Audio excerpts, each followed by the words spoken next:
Assalamualaikum warahmatullahi wabarakatuh. Alhamdulillahirrabbilalamin. Allahumma sholli ala Muhammad wa ala ali Muhammad. Pemirsa, salam jumpa kembali di program Kabar Petang edisi Sabtu 23 Oktober 2021 bersama saya Furqan Awaldin.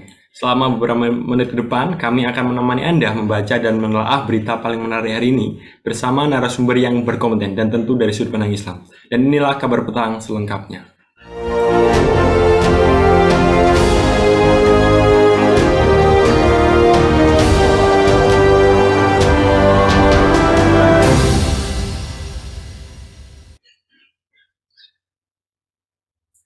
Presiden Joko Widodo atau Jokowi menyebut pembangunan fasilitas pemurnian alias smelter yang dilakukan PT Freeport Indonesia atau PT FI akan menjadi yang terbesar di dunia. Total kapasitas pengelolaannya mencapai 1,7 juta ton konsentrat tembaga per tahun. Smelter PT Freeport Indonesia ini akan menjadi smelter single line terbesar di dunia, ungkap Jokowi dalam Instagram pribadinya @jokowi.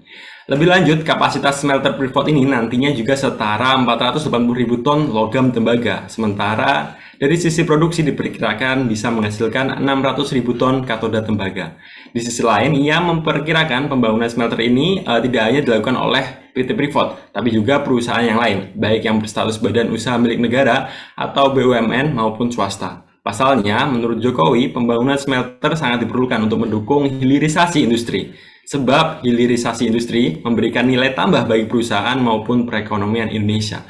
Dan apa tujuan proyek smelter Freeport di Gresik? Apakah pembangunan smelter Freeport di Gresik untuk melayani asing? Dan bagaimana semestinya pengelolaan SDA emas dari hulu ke hilir? Dan alhamdulillah, dan untuk membahasnya kami terhubung dengan Bung Denny Muhammad. Assalamualaikum, Bung Denny Muhammad. Waalaikumsalam warahmatullahi wabarakatuh. Alhamdulillah, bagaimana kabarnya, Bung? Alhamdulillah sehat. Gimana di studio juga sehat? Alhamdulillah, sehat Bung Denny Muhammad. Alhamdulillah. Alhamdulillah Bung. Ini langsung pertanyaan nih. Apa tujuan proyek smelter Freeport di Gresik Bung menurut jenengan? Jadi memang sekarang kita lagi viral mungkin ya, bahwa dibangun smelter Freeport ya di Gresik, yang tentu ini ada apa sih di balik pembangunan itu? Ya tentu mungkin mereka beralasan ya, bahwa pemerintah mungkin beralasan bahwa smelter itu kan perusahaan yang memang dibangun untuk peleburan ya, memisahkan tembaga konsentrat ya, sehingga bisa menghasilkan tembaga yang sifatnya murni gitu ya, apakah itu timah, nikel, tembaga ataupun yang lainnya gitu. Sehingga mereka mengharapkan ya, pemerintah mengharapkan ada nilai tambah. Jadi untuk menjual ke luar atau ekspor itu tidak dalam bentuk bahan mentah, tapi juga barang yang memang siap untuk pakai gitu. Jadi tujuannya memang seperti itu. Dan mungkin kita juga nanti akan kita kupas ya terkait dengan ada apa sih di balik pembangunan smelter tersebut gitu kan. Kalau kita lihat kenapa sih di Gresik ini kan tentu menjadi pertanyaan kita ya. Walaupun beberapa alasan dikemukakan, misalkan di di Gresik itu kebetulan di sana kan ada kawasan ekonomi khusus ya, yang merupakan kawasan yang di sana memang eh, apa daerah terintegrasi ya, untuk sebuah kawasan ekonomi yang sangat luas sekali, itu kayaknya sih lebih dari 100 hektar ya. Dan di sana tentu dengan pembangunan smelter itu dekat dengan infrastruktur yang lain ya, ada pelabuhan, jalan, ya pasokan energi juga, ya proses perizinan yang mudah, sehingga PT Freeport itu membangun smelter di sana gitu. Kemudian katanya di sana juga tersedia tenaga kerja untuk pembangunan smelternya itu sekitar 40.000 orang ya, dan itu cukup tersedia di sana. Kemudian juga perizinan kontrak, dan kebetulan di sana itu memang bukan membeli tanah gitu ya, tapi ternyata menyewa tanah ya untuk 8 tahun ke depan gitu. Dan itu sekitar 100 hektar plus ada supporting area itu sebanyak 120 hektar gitu.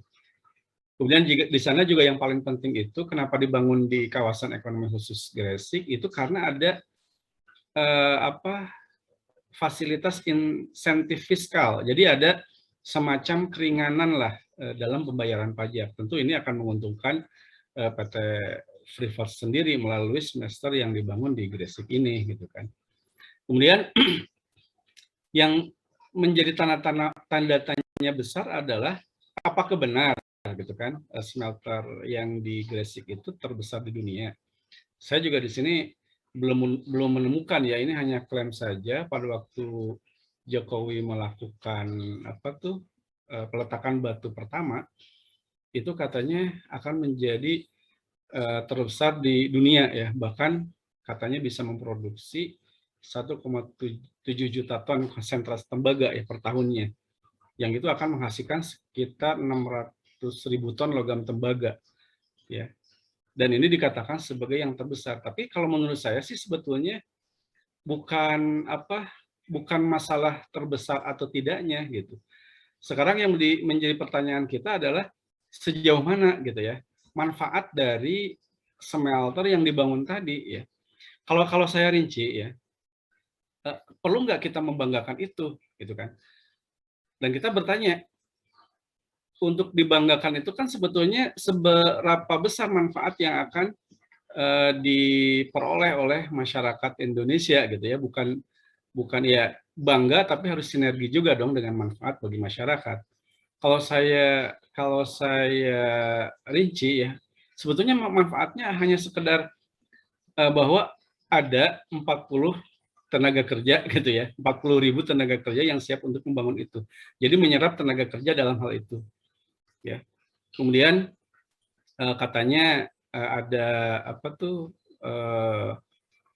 bisa setelah pasca pembangunan itu bisa menyerap tenaga kerja 1.000 orang gitu kan. Nah ini kan hanya sebatas tenaga kerja gitu ya. Nah justru yang menjadi pertanyaan kita ya, di sana kan ada insentif pajak gitu ya. Insentif pajak itu kan sebenarnya keringanan pajak. Jadi ketika smelter dibangun di sana, otomatis kan pemasukan pajak dari perusahaan itu juga berkurang gitu ya. Sedangkan pajak itu kan pendapatan nasional gitu ya.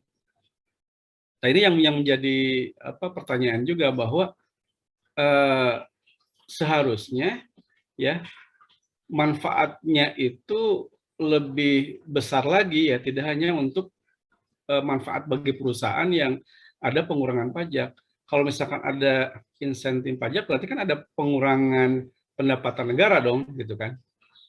Oke lah, kalau kita katakan bahwa dengan adanya smelter itu nilai jual Indonesia untuk tembaga ini akan semakin meningkat, gitu ya, di kawasan luar Indonesia, gitu kan? Dan itu akan menambah GDP, gitu ya. Tapi kan GDP itu sebetulnya tidak mencerminkan pendapatan Indonesia yang sebenarnya gitu ya. Yang bisa dikatakan pendapatan nasional itu kan GNP ya, bukan GDP. Bisa jadi GDP-nya meningkat tapi GNP-nya tidak meningkat. Pertumbuhan ekonomi baik tapi belum tentu pendapatan per kapita baik. Ini adalah sebuah permasalahan yang saya kira jangan hanya untung bagi perusahaan, tapi juga bagaimana sih manfaat bagi masyarakat. Oleh karena itu, ya patutkah kita membanggakannya ya? Kalau menurut saya sih sejauh mana gitu kan manfaat dari smelter ini untuk masyarakat, gitu. Nah, ya Bung, jadi kalau semisal lalu dengan status smelter Freeport di Gresik sebagai smelter besar di dunia ini, apakah patut dibanggakan itu tergantung tadi ya, manfaatnya Ya, apa. betul. Tergantung manfaatnya. Kalau manfaatnya besar, ya apalagi di sini kan ada insentif pajak, berarti kan pendapatan negara dari pajak dari smelter ini yang harusnya besar menjadi berkurang. Ya, Ya. nah itu. Ya Bung, apakah pembangunan smelter Freeport di Gresik ini untuk melayani asing Bung, dan Indonesia itu dapat apa dari proyek ini Bung? Jadi sebetulnya kan smelter yang dibangun di Gresik itu milik PT Freeport Indonesia gitu kan. Dan saya feedback ke belakang dulu ya, bercerita tentang siapa sih pemilik PT Freeport Indonesia itu gitu kan. Walaupun tahun 2018 yang lalu itu kan katanya telah dilakukan divestasi ya, di mana Indonesia bisa mendapatkan 51% lebih saham Freeport gitu. Dan itu ternyata untuk mendapatkan 51% saham Freeport itu kita harus bayar ya. Padahal kan sebetulnya PT Freeport itu milik Indonesia gitu ya, milik masyarakat Indonesia. Jadi ketika divestasi, ketika kita ingin menguasai lebih dari 50%, itu harusnya diberikan secara percuma, bukan kita bayar, harus membeli saham. Jadi intinya seolah-olah ibarat saya gitu ya, di dalam sebuah rumah, saya punya rumah gitu kan. Kemudian ketika rumah saya itu ternyata diisi oleh orang lain, kemudian saya ingin memperoleh benda yang saya punya di rumah saya itu sendiri yang ternyata diisi oleh orang lain. Kemudian ketika orang lain bilang, kamu ingin benda yang kamu miliki di rumah kamu sendiri, silahkan beli ke saya. Seperti itu kan. Dan itu kan tidak masuk akal gitu kan. Artinya apa? Sebetulnya kan PT Freeport sendiri itu ternyata ya pertama milik asing gitu kan. Kemudian yang kedua memang apa termasuk membangun smelter itu adalah untuk kepentingan mereka juga gitu kan. Tapi difasilitasi oleh Indonesia gitu, oleh masyarakat Indonesia. Dengan cara apa? Ya silakan gitu kan, barang tambang ya segala sumber daya alam yang ada di Papua itu diambil oleh mereka gitu. Makanya kan ketika kita ingin mendapatkan saham lebih dari 51% itu kita malah membeli. Ya membeli berapa? Ternyata membelinya mahal banget ya. 3,85 miliar dolar ya atau setara dengan 54 triliun rupiah. Itu dari mana uangnya gitu kan. Dan tentu ini menjadi sebuah ironi gitu kan. Bahkan saya begini, ya pertanyaan saya akhirnya kan kenapa dengan divestasi ini kita harus membayar 54 triliun, bukankah itu milik kita? Harusnya kan diberikan. Bahkan bukan 51%, 100% harusnya diberikan. Ya. Kalau kita ingin menguasai, bukan kita membayar, tapi harusnya diberikan kepada Indonesia, kepada masyarakat Indonesia 100% gitu. Berarti kalau begini udah jelas kan untuk kepentingan asingnya gitu ya. Jadi kalau pertanyaan tadi untuk melayani asing, iya, pada akhirnya jadi seperti itu. Ya. Kemudian ini saya sudah menghitung-hitung ya, kalau ya PT Freeport ini, taruhlah kita katanya sih sudah menguasai 51% lebih ya. Jadi dari 51% itu kita akan mendapatkan dividen ya per tahunnya itu kurang lebih dari 14 triliun rupiah ya kalau di rupiahkan. Dan katanya menurut Kementerian Energi bahwa itu sudah akan naik lagi dividennya, bahkan hingga 100%. Berarti kan bisa sampai 28 triliun atau sampai 30 triliun.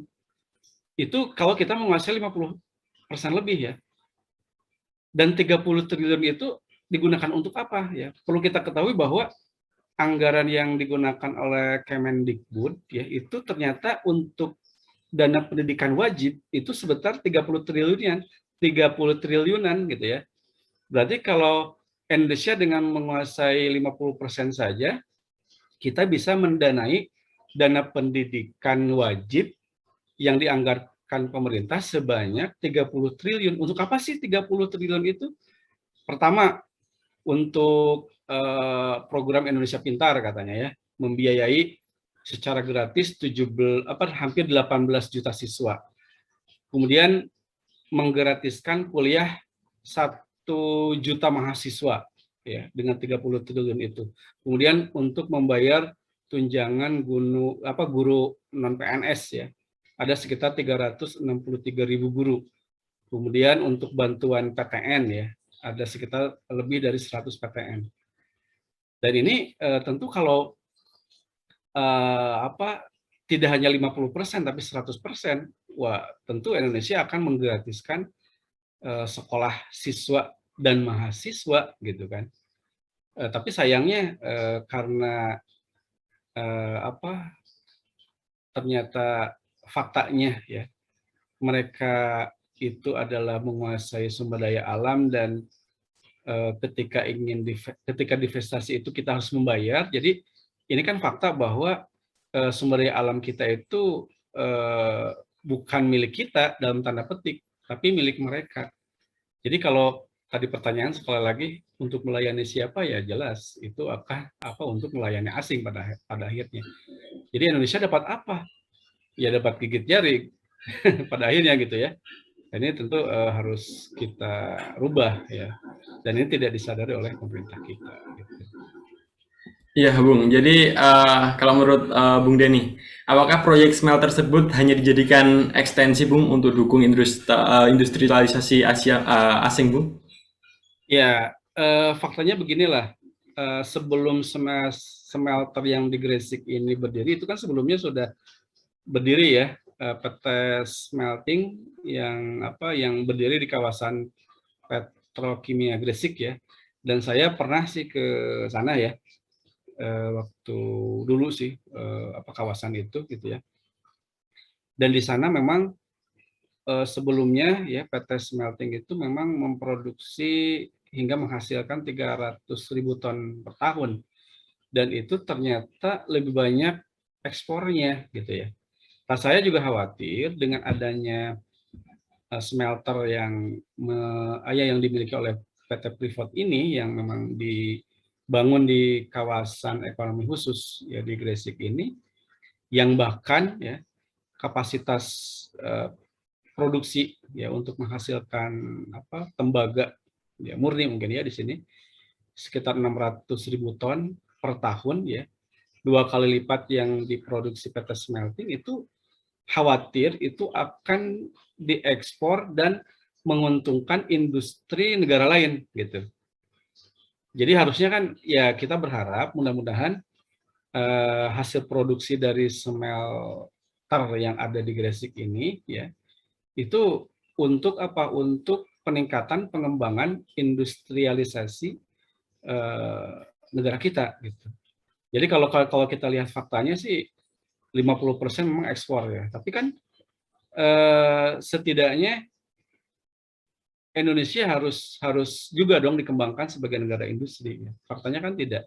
Justru negara diekspor kepada negara-negara maju yang sebetulnya industrinya sudah maju, ditambah ekspor kita semakin maju, sedangkan kita belum bisa demikian. Nah, mudah-mudahan ke depannya hasil dari produksi smelter ini digunakan untuk pengembangan industrialisasi dalam negeri. Gitu.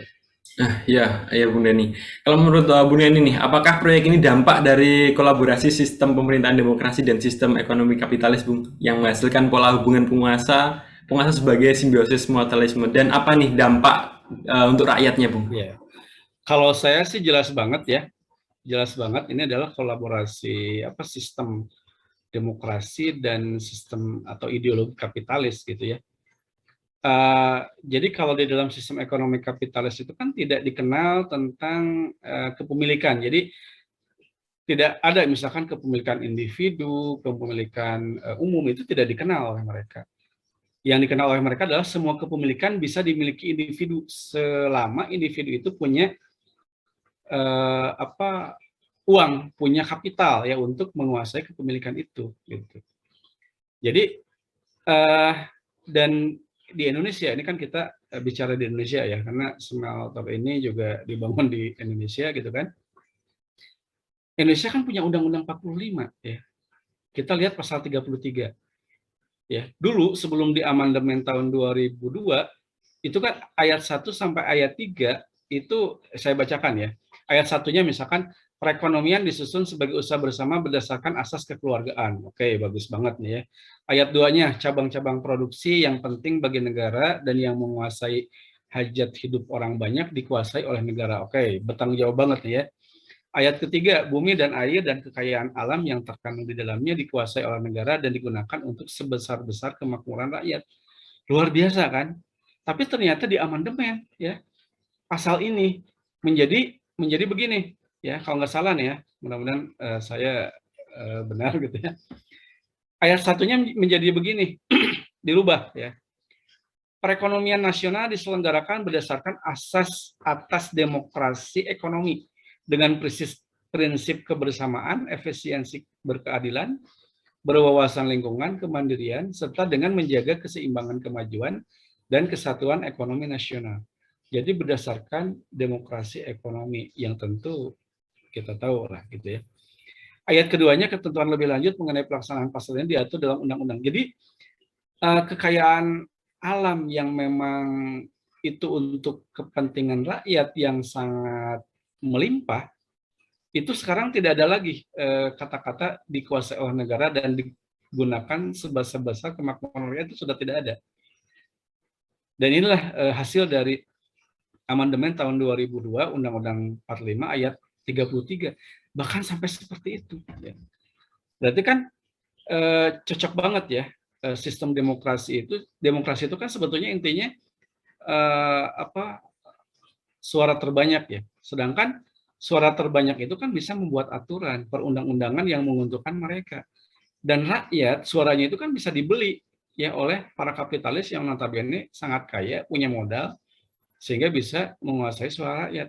Jadi wajar kalau sistem demokrasi itu sangat cocok bagi kepentingan para kapitalis. Oleh karena itu benar ya kalau dikatakan bahwa sistem kolaborasi sistem demokrasi itu akan sangat cocok ya dengan sistem ekonomi kapitalis. Iya, Bung. Lalu ketika rakyat bertanya nih, Bung, apa manfaat besar yang dihasilkan oleh investasi asing nih, Bung? Dan bukanlah ini merupakan, kalau menurut penjelasan jenengan tadi, ini bukanlah merupakan penjajahan ekonomi yang dibungkus rapi dengan nama investasi, Bung. Yeah. Jadi jika penguasa ini memfokuskan pada kebijakan mendatangkan investasi asing, apakah nih, Bung, sejatinya telah memberikan jalan terbuka lebar masuknya penjajah lagi, Bung? Iya, jadi memang sudah jelas ya, investasi itu ini kan bagian dari investasi kan, gitu ya. Dan investasi ini tentu berbahaya bagi kita. Dan saya yakin ya para ahli ekonomi di Indonesia ini juga sepakat dengan saya gitu kan, bahwa memang sistem ekonomi investasi asing itu bagian dari sistem ekonomi kapitalis. Sistem ekonomi kapitalis sendiri kan muncul sejak munculnya atau lahirnya mazhab ekonomi pertama ya, merkantilisme pada abad ke-16 ya.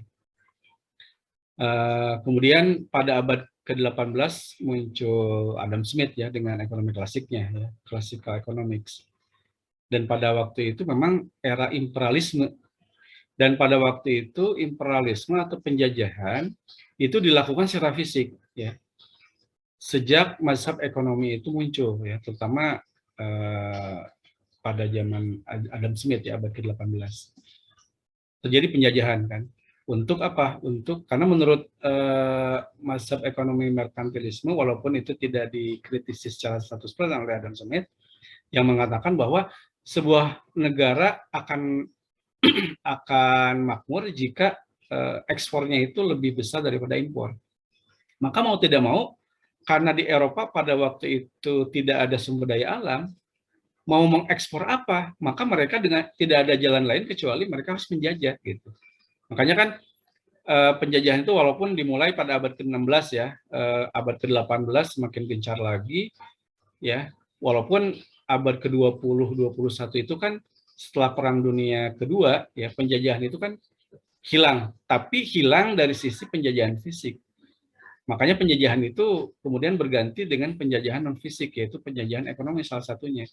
Apa salah satu bentuk penjajahan ekonomi? Yaitu investasi asing. Jadi yang namanya asing tetaplah asing gitu ya. Jadi investasi asing itu walaupun katanya mau menguntungkan kita dalam negeri, tapi yang namanya investasi asing tetaplah asing. Pasti mereka akan mengutamakan kepentingan mereka gitu. Itu kan logika saja kan. Oleh karena itu sebetulnya kan sangat bahaya sekali investasi asing ini. Apa bahayanya? Yang pertama, ini sesuai dengan fakta aja ya. Saya melihat fakta aja bahwa yang pertama mereka itu ternyata bisa menguasai lahan ya, yang ternyata kalau kita lihat ya di Kalimantan, bahkan di Jawa Barat sekalipun, saya di Sukabumi itu banyak ya, beberapa yang berapa hektar hektar ya milik asing gitu kan. Apalagi kalau kita lihat di Kalimantan itu jelas sekali udah berapa hektar milik asing gitu kan. Kemudian juga ya akhirnya kan banyak para petani kita tidak kebagian lahan. Ya. Kemudian ada kerusakan ekosistem ya. Itu fakta saja ya. Kemudian ada investasi yang mereka tanamkan di Indonesia itu ternyata mensyaratkan untuk menggunakan produk mereka, bukan produk dalam negeri. Ini kan menurut undang-undang juga ternyata mereka tidak salah kalau begitu, gitu kan. Kemudian bahaya yang lainnya adalah bisa perlahan-lahan ya ketika mereka menginvestasikan di Indonesia ya, itu banyak ternyata bisa mendelusi perlahan kepemilikan saham founder gitu kan, yang akhirnya menjadi pengendali. Seperti misalkan kasus Gojek, Bukalapak, ya Traveloka, Tokopedia itu kan milik Indonesia, kemudian ada investasi asing akhirnya dikuasai dan asing menjadi pengendali perusahaan itu, gitu kan. Kemudian yang paling bahaya lagi adalah ketika sewaktu-waktu investasi itu ditarik, itu akan bahaya sekali. Ya karena ada efek domino. Karena dengan ditarik investasi itu nilai tukar rupiah akan terganggu, indeks harga saham gabungan akan melemah, ya. Sehingga pada waktu itu Bank Indonesia pasti akan menaikkan suku bunga. Kalau sudah menaikkan suku bunga, pasti kan konsumsi masyarakat akan tertahan karena masyarakat tidak bisa pinjam uang. Kalau sudah tidak pinjam uang, berarti kan masyarakat tidak bisa membeli sesuatu, ya. Produsen yang menjual itu tidak laku. Akhirnya apa? Terjadi pertumbuhan ekonomi yang menurun. Inilah efek domino dari investasi, gitu. Ya, Bung Dani. Ini pertanyaan terakhir Bung Dani. Bagaimana semestinya pengelolaan sumber daya alam nih, khususnya emas dari hulu ke hilir menurut jenengan, Bu? Ya, sebetulnya saya tidak dikhususkan ke emas saja ya, walaupun mungkin PT Freeport itu awalnya pertambangan nikel, tembaga, ternyata emas yang sangat melimpah gitu ya. Secara umum pengelolaan terutama Islam ya, kita kalau pendekatan Islam harusnya dijelaskan dulu dong gitu kan, konsep kepemilikan. Islam itu kan sudah sedemikian bisa membagi-bagi ya terkait dengan kepemilikan. Ada kepemilikan individu, kepemilikan umum, kepemilikan negara. Ada barang-barang yang karakternya memang bisa dimiliki individu, ada barang-barang atau kepemilikan yang karakternya memang tidak bisa dimiliki oleh individu. Misalkan tanah yang luas, padang yang luas gitu ya, kemudian air ya dengan debit yang besar ya, kemudian barang tambang yang besar ya, itu milik umum yang karakternya tidak bisa dimiliki individu. Dan kalau dimiliki individu atau dikuasai individu itu kan terjadi konflik karena terkait dengan kepentingan mereka. Misalkan air ya, seperti di Sukabumi itu kan ada pabrik Aqua tuh. Aqua itu ternyata bisa mengeksplorasi air di sana. Akhirnya pada waktu saya ke sana pernah waktu itu menjadi pembimbing KKN, dia mengeluh ke saya, masyarakat itu, Pak, ternyata dengan adanya Aqua itu danau kami menjadi tidak ada airnya, sumur-sumur kami menjadi kering. Gara-gara apa? Gara-gara Aqua gitu kan.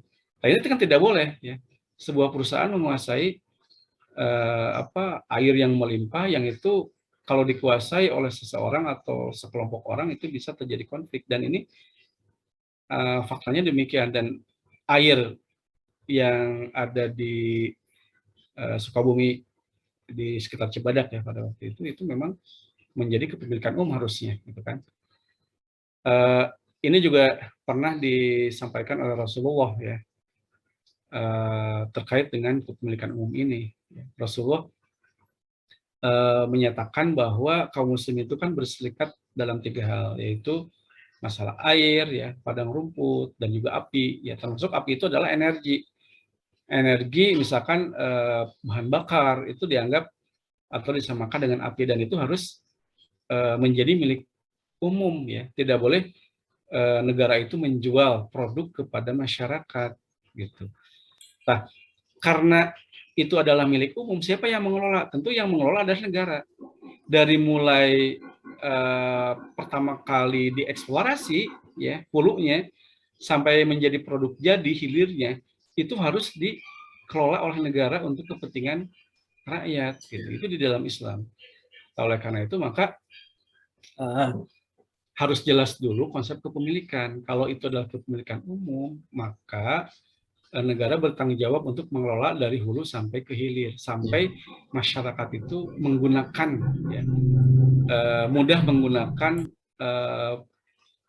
apa yang menjadi milik mereka. Kalau misalkan minyak bumi ada di dalam tanah atau di dasar laut, ya, kemudian dieksplorasi, ya, dieksploitasi, kemudian disuling, ya, menjadi bensin, dan kemudian bensin ini dinikmati oleh masyarakat secara umum gitu. Nah, ini harusnya seperti itu. Jadi negara itu bukan, tapi negara di sini harus melayani, ya. Bukan, kalau di dalam kapitalisme itu kan hubungan negara dengan rakyat hubungan penjual dan pembeli. Sedangkan kalau di dalam Islam hubungannya adalah pelayan dan yang dilayani. Itulah hebatnya Islam. Ya. Iya. Terima kasih banyak Bung Denny Mahmad atas waktu dan penjelasannya. Dan semoga jenengan diberikan kesehatan dan kemudahan oleh Allah SWT. Dan semoga Bung kita bisa ditemukan lagi di lain kesempatan di forum yang lebih barokah lagi. Amin. Terima kasih sekali lagi untuk Bung Denny Mahmad. Sama-sama. Dan alhamdulillah pemirsa Kabar Petang, semoga Anda mendapatkan banyak manfaat dari acara kami. Sampai bertemu lagi di channel yang sama setiap hari pukul 17.00 WIB. Akhirnya saya Furkan Awaludin bersama kru yang bertugas petang ini undur diri. Assalamualaikum warahmatullahi wabarakatuh.